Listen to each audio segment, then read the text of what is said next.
Friends, welcome to my channel. पिछले videos में अपन ने देखा था दोस्तों, कॉन्सोनेंट्स को अपन 5 अलग अलग तरीके से एनालिसिस करते थे। मैंने आपको 5 तरीके बताए थे। सबसे पहला तो मैंने आपको बताया था एयर स्ट्रीम मैकेनिज्म, जिसमें अपन सारे वोवेल्स और कॉन्सोनेंट्स को इन्वॉल्व करते हैं। वो है अपना pulmonic aggressive air stream mechanism. फिर अपन ने स्टेट ऑफ ग्लॉटिस के आधार पर कॉन्सोनेंट्स को डिवाइड किया था। उसके बाद फिर अपन ने पोजीशन ऑफ सॉफ्ट पैलेट के आधार पर ओरल और नेजल साउंड्स के अंदर अपन ने कॉन्सोनेंट्स को डिवाइड किया था। आज अपन चौथा क्राइटेरिया जिसके आधार पर अपन कॉन्सोनेंट्स को एनालिसिस करेंगे वो है मैनर ऑफ आर्टिकुलेशन, या इसको ये भी कहा जाता है स्ट्रक्चर इन्वॉल्व्ड। ये दोनों चीज़ें ध्यान रखना। मैनर ऑफ आर्टिकुलेशन यानी उच्चारण का तरीका जो होता है, उसके आधार पर अपन कॉन्सोनेंट्स को कैसे डिवाइड करते हैं।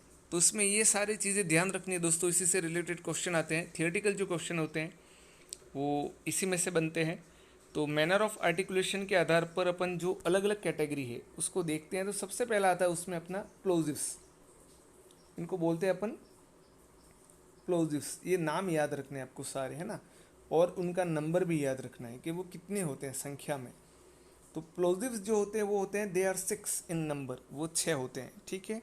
अब प्लोजिव्स जो भी साउंड होते हैं कॉन्सोनेंट, वो कैसे बोले जाते हैं वो मैं आपको बताता हूँ। इसमें आपको ध्यान रखना है complete closure and sudden release इसको बोलते हैं।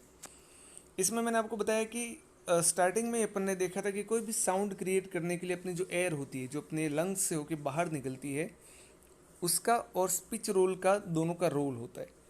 तो स्पीच ऑर्गन्स का, सॉरी, तो उसमें क्या होता है कि जैसे कि कोई अपनी एयर जो है वो लंग्स से बाहर निकल रही है, वो एक बार तो क्या हो जाती है, पूरी तरह से ब्लॉक हो जाती है, और फिर सडन रिलीज, और फिर एक झटके से एक एक्सप्लोजन के साथ, एक विस्फोट के साथ बाहर निकलती है।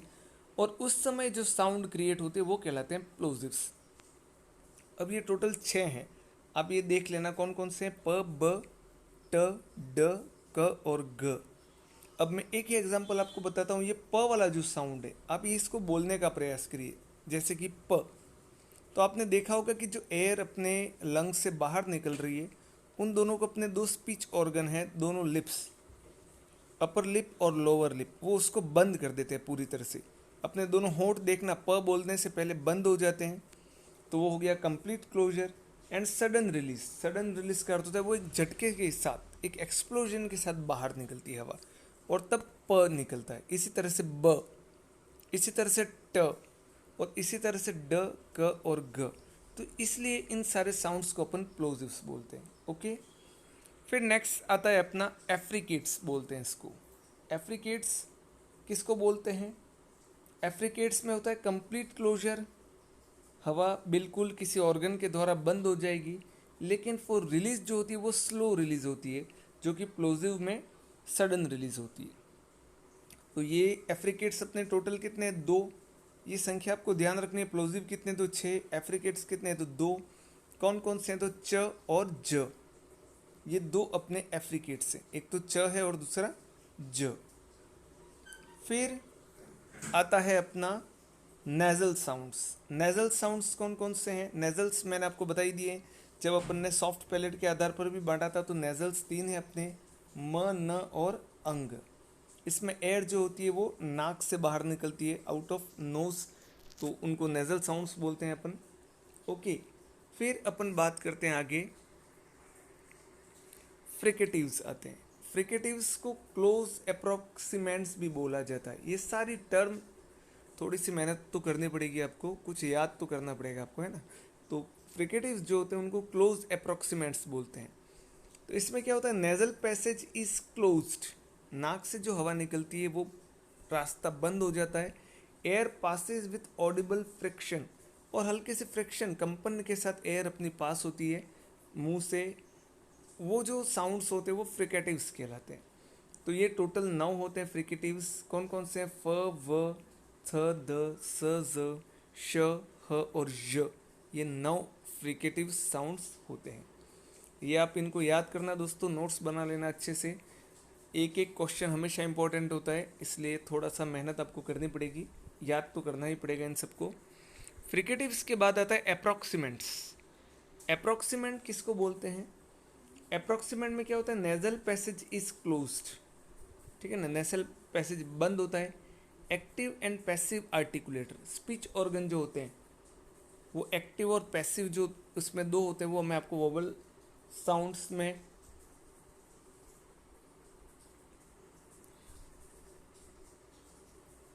वोवल साउंड्स जो होते हैं तब मैं आपको बताऊंगा। Active and passive articulators are near, ये दोनों एक दूसरे के नियर होते हैं और एयर जो होती है वो फ्रिक्शन के साथ बाहर निकलती है। तो इसमें कौन कौन से हैं? चार हैं, व, य, र और ल, ये चार हैं, ठीक है ना। इन चार में इन दोनों को विशेष ध्यान में रखना आप, व और य को। ये साउंड्स जो होते हैं वो सेमी वोवल्स भी कहलाते हैं। ये अक्सर क्वेश्चन आता है कि सेमी वोवल्स कितने हैं, तो दो। कौन कौन से हैं? तो व और य। ओके, फिर नेक्स्ट जो आता है वो है प्लेस ऑफ आर्टिकुलेशन। ये पांचवा क्राइटेरिया जिसके आधार पर अपन बांटते हैं। प्लेस ऑफ आर्टिकुलेशन यानी उच्चारण का स्थल जो होता है, उसके आधार पर अपन कॉन्सोनेंट को कैसे बांटते हैं। तो सबसे पहला आता है बाइलेबियल। बाइलेबियल क्या होता है? बाइलेबियल में दोनों लिप्स जो होते हैं वो अपने स्पीच ऑर्गन यूज होते हैं। उच्चारण स्थल है इसलिए ऑर्गन्स की बात करेंगे इसमें अपन। तो दोनों लिप्स जो हैं वो इसमें काम आते हैं बोलने के लिए। तो उसमें कौन कौन से? प देखोगे तो आपको पता चल जाएगा आपके दोनों लिप्स काम कर रहे हैं। ब, व और म, इसमें दोनों लिप्स जो हैं वो अपने उस साउंड्स को क्रिएट करने के लिए यूज होते हैं, इसलिए इनको बाइलेबियल बोलते हैं अपन। ओके, फिर आते हैं लेबियोडेंटल। लेबियोडेंटल में क्या होगा? एक्टिव जो आर्टिकुलेटर है, आर्टिकुलेटर यानी स्पीच ऑर्गन, ओके। जो एक्टिव यानी जो ज़्यादा मूव करता है वो तो होगा लोअर लिप, और पैसिव यानी जो मूव नहीं करता है वो होगा अपर लिप, ठीक है। अपर लिप नहीं, सॉरी दोस्तों, इसको अपर टिथ ध्यान रखना है ना, ये लिप नहीं है एक्चुअली, ये टिथ है। क्योंकि एक्टिव और पैसिव अगर दोनों लिप हुए तो फिर वो तो बाइलेबियल बन जाता है, ये वाला अपना। लेकिन अपने क्या है इसमें? Labio dental. लेबियो में तो आगे लिप्स और डेंटल में आगे टिथ। तो टिथ भी पैसिव कौन से होंगे? अपर टिथ, ठीक है। तो ये दो हैं अपने, फ और व, ठीक है। फिर आता है अपना वो है डेंटल। डेंटल में क्या होते हैं? डेंटल में ध्यान में रखना है आपको, इसको लिंगवा डेंटल भी बोलते हैं। इसमें दो साउंड है अपने, थ और द। डेंटल और लिंगवा डेंटल ये अपने दो हुए, ठीक है ना। ये आपको याद रखना है कि डेंटल साउंड कहो तो भी या लिंगवा डेंटल कहो तो भी वो कौन से अपने? थ और द। इसमें active articulator tip of tongue और पैसिव आर्टिकुलेटर यानी जो स्पीच ऑर्गन। आर्टिकुलेटर अगर मैं कहता हूँ इसका अर्थ होता है स्पीच ऑर्गन। तो दो स्पीच ऑर्गन, किसी भी साउंड को प्रोड्यूस करने के लिए कम से कम दो स्पीच ऑर्गन की ज़रूरत होती है। तो इसमें एक्टिव तो रहेगा अपना टिप ऑफ द टंग और पैसिव रहेगा अपर फ्रंट टीथ, ओके। नेक्स्ट जो अपना आता है वो कहलाता है एल्वियोलर। इसको बोलते हैं अपन एल्वियोलर, ठीक है ना। कॉन्सोनेंट को अलग अलग तरीके से बांटा गया दोस्तों, ये सारे याद रखने आपको। सारे बाइलेबियल कौन से हैं, लिंगवा डेंटल कौन से हैं और एल्वियोलर कौन से, ये सारी आपको याद रखने, उनकी संख्या भी आपको ध्यान में रखनी है। तो एल्वियोलर कौन कौन से साउंड हैं? न, ट, ड, स, ज और ल। तो टोटल कितने हुए? 6 हुए ये, ठीक है ना। संख्या उनकी कितनी हुई? 6, ओके। अब इसमें एक्टिव स्पीच ऑर्गन इस साउंड को बोलने के लिए कौन सा होता है? टिप और ब्लेड ऑफ द टंग, अपनी जिभ का सबसे आगे वाला हिस्सा जो होता है और उसके थोड़ा सा पीछे वाला हिस्सा। एक तो आगे जो नुकीला हिस्सा होता है अपना जिसको अपन टिप बोलते हैं, और उसके बाद वाला हिस्सा। और पैसिव जो होता है, पैसिव स्पीच ऑर्गन जो अपना होता है वो होता है टिथ रिज। जो अपर टिथ जो होते हैं उसके पीछे जो उभरा हुआ हिस्सा रहता है अंदर की तरफ, उसको टिथ रिज बोलते हैं। वो अपना पैसिव आर्टिकुलेटर होता है इन दोनों में, ठीक है ना। तो ये अपने 6 हैं, न, ट, ड, स, ज और ल, ओके। उसके बाद अगर अपन बात करते हैं तो फिर आता है पोस्ट एल्वियोलर। ये एक ही साउंड है अपना, ध्यान में रखना, पोस्ट एल्वियोलर बोलते हैं इसको। वो होता है र साउंड, र की जो ध्वनि है कॉन्सोनेंट की, वो पोस्ट एल्वियोलर कहा जाता है। इसमें एक्टिव जो स्पीच ऑर्गन होता है अपना वो होता है टिप ऑफ द टंग, और पैसिव जो स्पीच ऑर्गन होता है वो होता है end of teeth rich, teeth rich के पीछे वाला हिस्सा। अगर आप र बोलोगे साउंड तो आपको पता चल जाएगा कि किस तरह से आपका टिप ऑफ टंग जो है वो टिथ रिज के एंड वाले हिस्से को टच करता है। ओके, तो ये कहलाता है पोस्ट एल्वियोलर। फिर आता है पैलेटल। पैलेटल साउंड बोलते हैं इसको, ये य साउंड है ना। पैलेटल साउंड कौन सा है? ये वाला, ठीक है ना। ये जे दिखता है आपको, लेकिन ये य साउंड है, याद रखना। इसमें एक्टिव जो स्पीच ऑर्गन होता है वो होता है फ्रंट ऑफ द टंग, और पैसिव जो होता है वो होता है हार्ड पैलेट। ठीक है, हार्ड पैलेट जो हिस्सा होता है वो पैसिव होता है, एक्टिव जो होता है फ्रंट ऑफ द टंग। अब यह बोलोगे तो you will feel that. Okay, फिर बात करते हैं अपन, साउंड आता है कि वेलर। ये भी कॉन्सोनेंट साउंड है, वेलर। तो वेलर कौन कौन से साउंड्स को बोलते हैं? तो ये तीन है अपने, क, ग और अंग।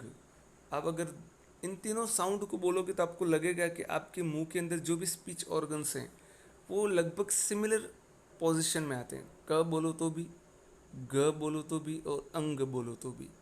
तो आपके जिभ का जो हिस्सा जहाँ टच हो रहा है वही क बोलने में भी टच होगा, घ बोलने में भी होगा, और अंग बोलने में भी होगा। तो इसमें आप देखना, एक्टिव जो अपना स्पीच ऑर्गन होता है वो बैक ऑफ टंग होता है, ठीक है ना, जिभ के पीछे वाला हिस्सा। और पैसिव जो होता है वो ऊपर वाला हिस्सा जो अपने मुंह का होता है, सॉफ्ट पैलेट वाला, वो स्पीच ऑर्गन इसमें यूज होते हैं। ओके, तो वो वेलर साउंड कहलाते हैं। तीन है ये, क, ग और अंग। फिर है ग्लोटल साउंड। ये ध्यान में रखना दोस्तों, ये बहुत इंपॉर्टेंट चीज़ है।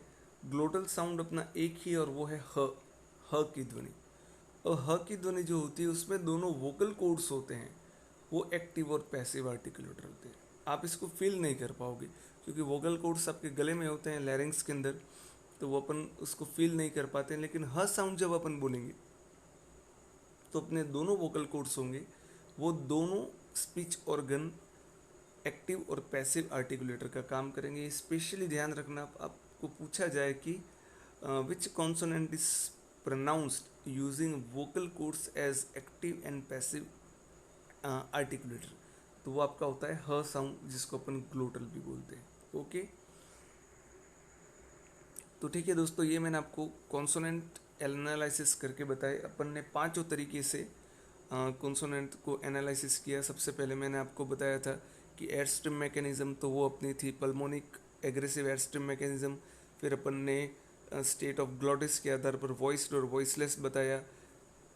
फिर अपन इस एयर स्ट्रीम मैकेनिज्म के आधार पर फिर अपन ने नेजल और ओरल साउंड के अंदर उनको बांटा। तो ये सारे फिर प्लेस ऑफ आर्टिकुलेशन के आधार पर बांटा। तो ये सारी चीज़ें हैं, ये पांचों जो मैंने आपको इस वीडियो में और उसके पहले वीडियो में जो मैंने आपको क्राइटेरिया बताया, जिसके आधार पर अपन को कॉन्सोनेंट को एनालिसिस करना है, आप इसको अच्छे से ध्यान में रखना और सारे उसको याद कर लेना। आपका एक भी क्वेश्चन गलत नहीं होगा, ये मैं आपको एश्योर करता हूँ। ठीक है दोस्तों, मिलते हैं नेक्स्ट वीडियो में।